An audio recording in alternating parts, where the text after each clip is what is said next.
The Winona Municipal Band has a history spanning back more than 100 years to 1915. And a Winona resident did some research on the band and found another story worth telling. Yeah, News 19's Crystal Flintrop explains how a book called Musical Chairs, a true forgotten tale of love, music, and furniture, is sharing the twists and turns of four people from the early 1900s.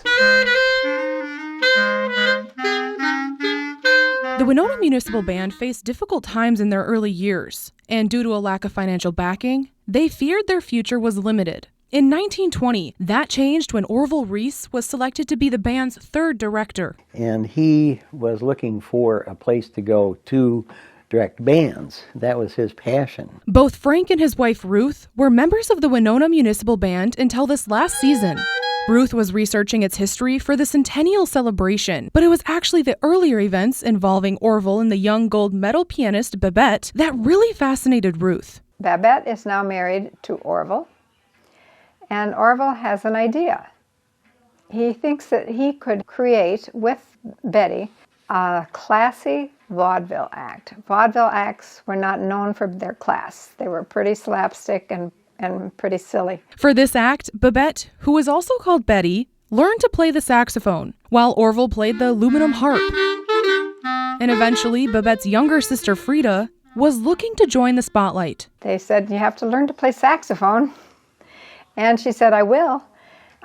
Frida was starstruck. Once the act was together, the trio spent time performing in the South Bend and Elkhart area, and the reviews were quite positive.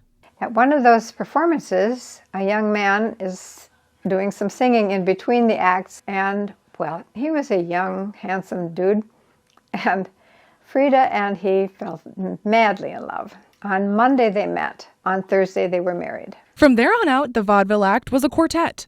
The act joined a minor circuit, performing around Canada, Wisconsin, and Michigan, down to the central states. Eventually, the money ran out, and the group decided to settle down. Frida and Walter went to the Chicago area, while Babette and Orville moved to Winona. But this isn't the end of their story. Ruth wrote a nonfiction book detailing the twists and turns of their lives, with two goals in mind. How hard it is to be a musician and make a living at it. And the other thing is that you are not the same person at 30 that you were at 17. You change, your perspectives change, what you want, what you value, all those things develop according to the experience that you have. While perspectives change, Orville's influence was a constant, keeping the music going to this day. In Winona, I'm Crystal Flintrop. Now, Ruth says her ultimate goal is to bring this story to the stage in the form of a musical. And she actually recomposed some of the pieces that the vaudeville act would have performed, doing so for clarinet. Love this. Well, you can find more information, plus where to buy musical chairs on our website, wxow.com.